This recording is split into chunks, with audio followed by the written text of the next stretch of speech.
जय श्री सीताराम। बालकांडे तृतीय सर्ग। वाल्मीकि मुनि द्वारा रामायण काव्य में निबद्ध विषयों का संक्षेप से उल्लेख। नारद जी के मुख से धर्म, अर्थ एवं कामरूपी फल से युक्त हितकर तथा प्रकट और गुप्त संपूर्ण रामचरित्र को, जो रामायण महाकाव्य की प्रधान कथा वस्तु था, सुनकर महर्षि वाल्मीकि जी की बुद्धिमान श्री राम के उस जीवन व्रत का पुनः भली भांति साक्षात्कार करने के लिए प्रयत्न करने लगे। वे पूर्वाग्र कुशों के आसन पर बैठ गए और विधिवत आचमन करके हाथ जोड़े हुए स्थिर भाव से स्थित हो योग धर्म यानी समाधि के द्वारा श्री राम आदि के चरित्रों का अनुसंधान करने लगे। श्री राम, लक्ष्मण, सीता तथा राज्य और रानियों सहित राजा दशरथ से संबंध रखने वाली जितनी बातें थी, हंसना, बोलना, चलना और राज्य पालन आदि जितनी चेष्टाएं हुई, उन सब का महर्षि ने अपने योग धर्म के बल से भली भांति साक्षात्कार किया। सत्य प्रतिज्ञ श्री रामचंद्र जी ने लक्ष्मण और सीता के साथ वन में विचरते समय जो जो लीलाएं की थी, वे सब उनकी दृष्टि में आ गईं। योग का आश्रय लेकर उन धर्मात्मा महर्षि ने पूर्व काल में जो जो घटनाएं घटित हुई थी, उन सबको वहां हाथ पे रखे हुए आंवले की तरह प्रत्यक्ष देखा। सबके मन को प्रिय लगने वाले भगवान श्री राम के संपूर्ण चरित्रों का योग धर्म के द्वारा यथार्थ रूप से निरीक्षण करके महाबुद्धिमान महर्षि वाल्मीकि ने उन सबको महाकाव्य का रूप देने की चेष्टा की। महात्मा नारद जी ने पहले जैसा वर्णन किया था, उसी के क्रम से भगवान वाल्मीकि मुनि ने रघुवंश विभूषण श्री राम के चरित्र विषयक रामायण काव्य का निर्माण किया। जैसे समुद्र सब रत्नों की निधि है, उसी प्रकार यह महाकाव्य गुण, अलंकार एवं ध्वनि आदि रत्नों का भंडार है। इतना ही नहीं, यह संपूर्ण श्रुतियों के सारभूत अर्थ का प्रतिपादक होने के कारण सबके कानों को प्रिय लगने वाला तथा सभी के चित्त को आकृष्ट करने वाला है। यह धर्म, अर्थ, काम, मोक्ष रूपी गुणों से युक्त तथा इनका विस्तार पूर्वक प्रतिपादन एवं दान करने वाला है। श्री राम के जन्म, उनके महान पराक्रम, उनकी सर्वानुकूलता, लोकप्रियता, क्षमा, सौम्य भाव तथा सत्यशीलता का इस महाकाव्य में महर्षि ने वर्णन किया है। विश्वामित्र के साथ श्री राम लक्ष्मण के जाने पर जो उनके द्वारा नाना प्रकार की विचित्र लीलाएं तथा अद्भुत बातें घटित हुई, उन सब का इसमें महर्षि ने वर्णन किया। श्री राम द्वारा मिथिला में धनुष तोड़े जाने एवं जनक नंदनी सीता और उर्मिला आदि के विवाह का भी इसमें चित्रण किया गया। श्री राम परशुराम संवाद, दशरथ नंदन श्री राम के गुण, उनके अभिषेक, कैकेयी की दुष्टता, श्री राम के राज्याभिषेक में विघ्न, उनके वनवास, राजा दशरथ के शोक और विलाप और परलोक गमन, प्रजाओं के विषाद, साथ जाने वाली प्रजाओं को मार्ग में छोड़ने, निषादराज गोह के साथ बात करने तथा सूत सुमंत को अयोध्या लौटाने आदि का इसमें उल्लेख किया। श्री राम आदि का गंगा के पार जाना, भरद्वाज मुनि का दर्शन करना, भरद्वाज मुनि की आज्ञा लेकर चित्रकूट जाना और वहां की नैसर्गिक शोभा का अवलोकन करना, चित्रकूट में कुटिया बनाना, उसमें निवास करना, वहां श्री भरत का श्री राम से मिलने के लिए आना, उन्हें अयोध्या लौट चलने के लिए प्रसन्न करना,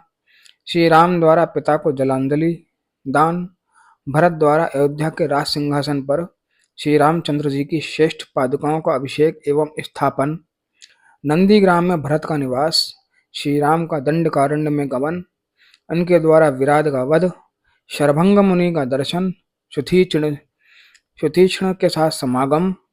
अनुसुईया के साथ सीता देवी की कुछ काल तक स्थिति, उनके द्वारा सीता को अंगराग समर्पण, श्री राम आदि के द्वारा अगस्त्य का दर्शन, उनके दिए हुए वैष्णव धनुष का ग्रहण, शूर्पणखा का संवाद, श्री राम की आज्ञा से लक्ष्मण द्वारा उसका विरूपकरण, श्री राम द्वारा खरदूषण और त्रिशरा का वध, शूर्पणखा के उत्तेजित करने से रावण का श्री राम से बदला लेने के लिए उठना, श्री राम द्वारा मारीच का वध, रावण द्वारा विदेह नंदिनी सीता का हरण, सीता के लिए रघुनाथ जी का विलाप, रावण द्वारा गृद्धराज जटायु का वध, श्री राम और लक्ष्मण की कबंध से भेंट, उनके द्वारा पंपा सरोवर का अवलोकन, श्री राम का शबरी से मिलना और इसके दिए हुए फल मूल को ग्रहण करना, श्री राम का सीता के लिए प्रलाप, पंपा सरोवर के निकट हनुमान जी से भेंट, श्री राम और लक्ष्मण का हनुमान जी के साथ ऋष्यमुख पर्वत पर जाना, वहां सुग्रीव के साथ भेंट करना, उन्हें अपना बल का विश्वास दिलाना और उनसे मित्रता स्थापित करना, वाली और सुग्रीव का युद्ध, श्री राम द्वारा वाली का विनाश, सुग्रीव को राज्य समर्पण, अपने पति वाली के लिए तारका का विलाप, शरत काल में सीता की खोज कराने के लिए सुग्रीव की प्रतिज्ञा, श्री राम का बरसात के दिनों में माल्यवान पर्वत के प्रत्यवण नामक शिखर पर निवास, रघुकुल सिंह श्री राम का सुग्रीव के प्रति क्रोध प्रदर्शन, सुग्रीव द्वारा सीता की खोज के लिए वानर सेना का संग्रह, सुग्रीव का संपूर्ण दिशाओं में वानरों को भेजना और उन्हें पृथ्वी के द्वीप, समुद्र आदि विभागों का परिचय देना, श्री राम का सीता के विश्वास के लिए हनुमान जी को अपनी अंगूठी देना, वानरों को ऋक्षबिल का दर्शन, ऋक्षबिल जो है स्वयं प्रभा गुफा है, उनका प्रायोपवेशन यानी प्राणत्याग के लिए अनशन करना, संपाति से उनकी भेंट और बातचीत, समुद्र लंघन के लिए हनुमान जी का महेंद्र पर्वत पर चढ़ना, समुद्र को लांघना,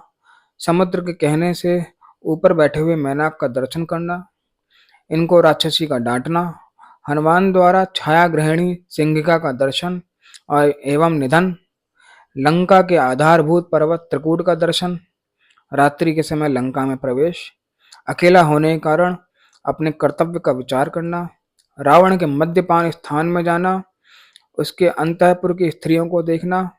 हनुमान जी का रावण को देखना, पुष्पक विमान का निरीक्षण करना, अशोक वाटिका में जाना और सीता जी के दर्शन करना, पहचान के लिए सीता जी को अंगूठी देना और उनसे बातचीत करना, राक्षसियों द्वारा सीता को डांट फटकार कर त्रिजटा को श्री राम के लिए शुभ सूचक स्वप्न का दर्शन, सीता का हनुमान को चूड़ामणि प्रदान करना, हनुमान जी का अशोक वाटिका के वृक्षों को तोड़ना, राक्षसियों का भागना, रावण के सेवकों का हनुमान जी द्वारा संहार, वायुनंदन हनुमान का बंदी होकर रावण की सभा में जाना, इनके द्वारा गर्जन और लंका का दाह, फिर लौटती बार समुद्र को लांघना, वानरों का मधुवन में आकर मदपान करना, हनुमान जी का श्री रामचंद्र जी को आश्वासन देना और सीता जी की दी हुई चूड़ामणि समर्पित करना, सेना सहित सुग्रीव के साथ श्री राम की लंका यात्रा के समय समुद्र से भेंट, नल का समुद्र पर सेतु बांधना, उसी सेतु के द्वारा वानर सेना का समुद्र के पार जाना, रात को वानरों का लंका पर चारों ओर से घेरा डालना, विभीषण के साथ श्री राम का मैत्री संबंध होना, विभीषण का श्री राम को रावण के वध का उपाय बताना, कुंभकर्ण का निधन, मेघनाथ का वध, रावण का विनाश, सीता की प्राप्ति, शत्रु नगरी लंका में विभीषण का अभिषेक, श्री राम द्वारा पुष्पक विमान का अवलोकन, उसके द्वारा दल बल सहित उनका अयोध्या के लिए प्रस्थान करना, श्री राम का भरद्वाज मुनि से मिलना, वायुपुत्र हनुमान को दूत बनाकर भरत के पास भेजना तथा अयोध्या में आकर भरत से मिलना, श्री राम के राज्याभिषेक का उत्सव, फिर श्री राम का सारी वानर सेना को विदा करना, अपने राष्ट्र की प्रजा को प्रसन्न रखना तथा उनकी प्रसन्नता के लिए ही विदेह नंदिनी सीता को वन में त्याग देना इत्यादि वृत्तांतों को एवं इस पृथ्वी पर श्री राम का जो कुछ भविष्य चरित्र था उसको भी भगवान वाल्मीकि मुनि ने अपने उत्कृष्ट महाकाव्य में अंकित किया। इस प्रकार वाल्मीकि निर्मित आर्ष रामायण आदि काव्य के बालकांड में तीसरा सर्ग पूरा हुआ। प्रणाम।